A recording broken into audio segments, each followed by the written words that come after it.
हिते रोज़ दिहाड़ीदार मज़दूर 500 रुपया कमाए, पोइ 500 रुपया पेट्रोल भराए, पोइ दाल रोटी खंड अटो वठी घर छा वञे?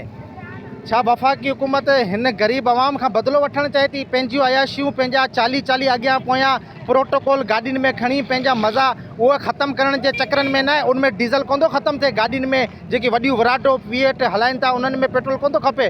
पंहिंजियूं अयाशियूं कमु करणियूं कोन्हे, घटि करणियूं कोन्हे, VIP शान भाषण वांगुरु ज़िंदगी गुज़ारणी आहे, ग़रीब आवाम जे मथां बम किराइणो आहे।